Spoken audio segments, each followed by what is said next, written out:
available for tonight? He is. Marcus Morris. Not available. Oh, right. Yes. Do you have any updates on that injury?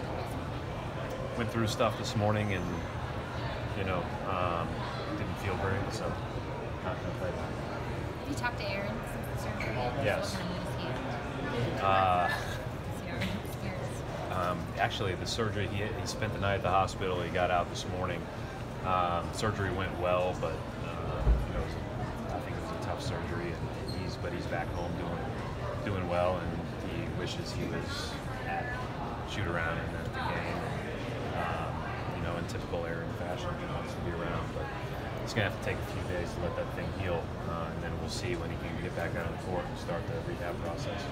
Obviously, Aaron out of the thing, but with Al and Marcus kind of nursing things, how much do you have to deal with them, and how much patience do they have to be to sit out if it's still not 100%, even though these are some big games coming up? Every game's worth the same, and we need everybody feeling great. It's part of the NBA. When guys aren't feeling great, other guys have to step up and be great. And so that's our task tonight. We weren't as good the other night. After losing Baines, we were great in the first 2 minutes of the game. But after that, we weren't very good, and so we'll have to be better than we were. We were all surprised with just how quickly you guys recovered. So initially that was going to be Yeah, we talked about that a little bit this morning. It wasn't a high ankle sprain. We thought it was originally, or I thought it was just when I saw it happen. So I probably made it sound like it was worse than it was. And then the next day they said, he should recover pretty quickly. So he feels good. He's worked hard to recover quick, worked hard to be back out on the court, and we'll likely see some time with him. Are you ready, willing to share your starting lineup? No, we'll do that, when we have to. I know Al's done some work this week. You said, Brad, is it still a little ways away for him in terms of being able to get back on the court full go?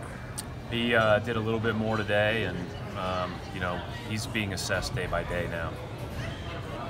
How challenging is that considering the front court of this Milwaukee Bucks and the lack of depth in the front court? Well, I think we're going to have guys step up that haven't really been primary defenders of Giannis before.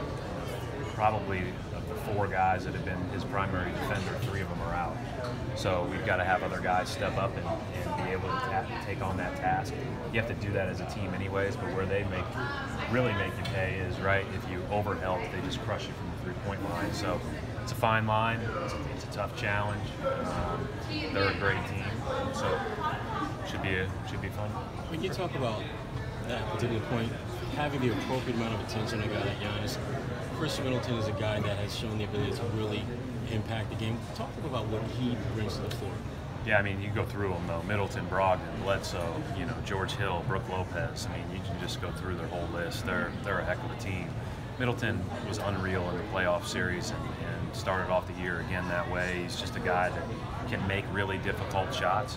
And if you give him any opening and he starts feeling good, he's a handful. He felt good for a full month against us the last times we played him, and so you just have to be as good as you can on him. He's a tough guy to guard.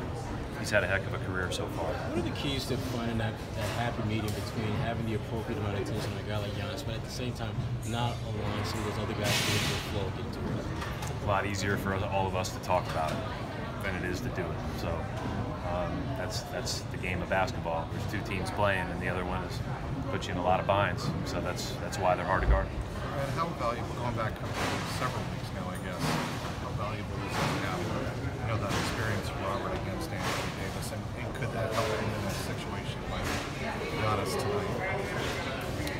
Yeah, it could. And Giannis and Anthony they play differently as far as where they're used on the court and different systems and those type of things. They do some similar things, but obviously both really hard to guard, really hard to keep them getting where they want to go. But Robert will see some time on him, but I wouldn't anticipate a whole lot of time on him, individually.